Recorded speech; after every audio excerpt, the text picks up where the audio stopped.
अल्लाह ताला कुरान में फरमाता है, ए हबीब तुम इनको फरमा दो, कुल ये फरमा दो, इनको कह दो, हुवल्लाहु अहद, अल्लाह एक है, अल्लाहु समद, वो ऐसा बेनियाज है कि उसे किसी चीज की, किसी शय की, किसी बात की जरूरत नहीं।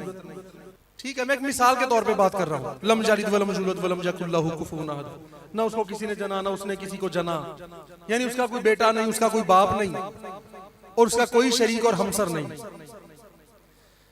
अब ये बताएं कि जब अल्लाह ने ये आयत करीमा, ये सूरत मुबारका भेजी कि हबीब कह दो, इनसे फरमा दो कि अल्लाह एक है, ये मैं सिर्फ बात समझाने के लिए कर रहा हूं।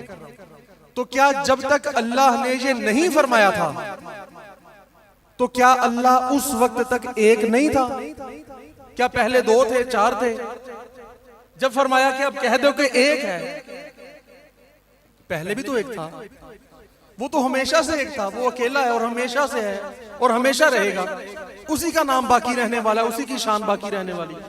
तो जब अल्लाह अपनी रसूल की अहले बैत को यह फरमाता है, ऐ मेरे रसूल के अहले बैत, अल्लाह ये चाहता है कि हर उस चीज को तुमसे दूर कर दे, हर उस चीज को तुमसे दूर कर दे जिसमें जर्रा बराबर भी कोई मिलावट हो, जर्रा बराबर भी, जो मुकम्मल पाक साफ ना हो, उस चीज को तुमसे दूर कर दे और तुम्हें इतना पाक कर दे, यानी तुम पाक हो पर उन चीजों को जिसमें जर्रा बराबर भी नापाकी हो, जर्रा बराबर भी, उसको, उस निज को, जो भी चीजें हैं, तुमसे इतना दूर कर दे और तुम्हें फिर इतना पाक कर दे जैसा कि पाक करने का हक है।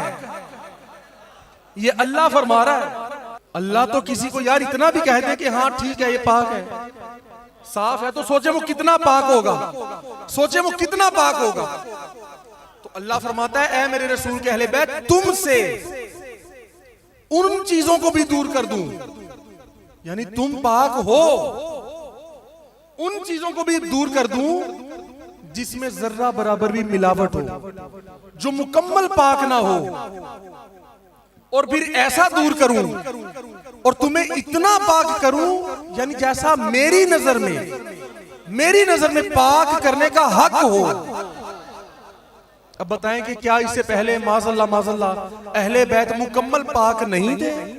वो तो हमेशा से पाक थे भाई।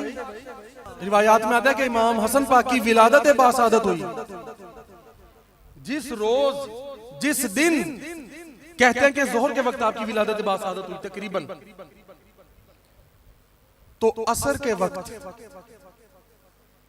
सैयदा निसाउल आलमीन बिन्ते रसूलुल्लाह सैयदा फातिमा ज़हरा ने नमाज असर अदा फरमाई।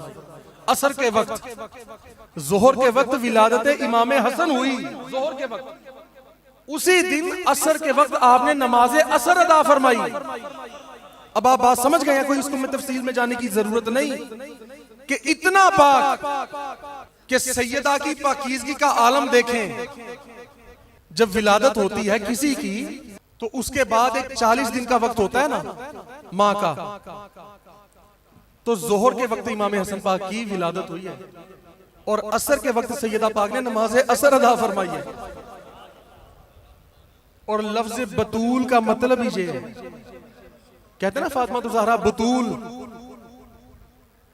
बतूल का मतलब ही ये है, यानी इस लिहाज से भी पाक कि जो बतकाज़ाए बशरियत, सिर्फ बतकाज़ाए बशरियत, उनकी बशरियत भी कोई भाई ये बशरियत नहीं, उनकी ये जो है ना हुजूर, इनके करीबी जो मुकर्रबीन है, इनकी बशरियत भी बड़ी आला है, बड़े बड़े नूर इनकी बशरियत के आगे पीछे रह जाते हैं। तो बशर से मुझे एक शेर याद आ गया, ये जश्न से पहले लिखा था, आका अलैहिस्सलाम के बारे में लिखा कि वो बशर जिससे रूहुल अमी भी है पीछे रहे। रूहुल अमीन बशर नहीं है, नूर के बने हुए। फरिश्ता किसे बना है? नूर से। और वो मुकर्रबीन फरिश्तों के सरदार जो अल्लाह के कुर्ब में रहते हैं ना फरिश्ते, उनके भी सरदार हैं।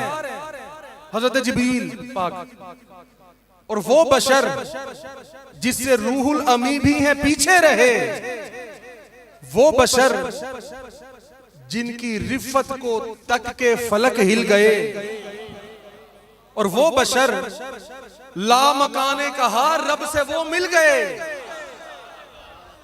वो बशर के ला मकाने कहा रब से वो मिल गए, वो बशर नूर के तो अदब से ही लब सिल गए, वो बशर ऐसा कि नूर के तो अदब से ही लब सिल गए, उनकी शान लताफत पे लाखों सलाम। ये शान लताफत है बशरियत की, तो नूरानियत की तो बात ही और है।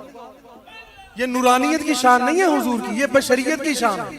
नूरानियत की बस बात होती तो फिर हुजूर को बशरियत समेत जाने की जरूरत नहीं थी, फिर तो आप रूहानी तौर पे हो आते। रूह मुबारका जो हुजूर की है वो हो आती है अल्लाह के पास, बशर गया है वो बशर। तो बात मैं कर रहा हूं कि अहले बैत और हुजूर ने क्या फरमाया।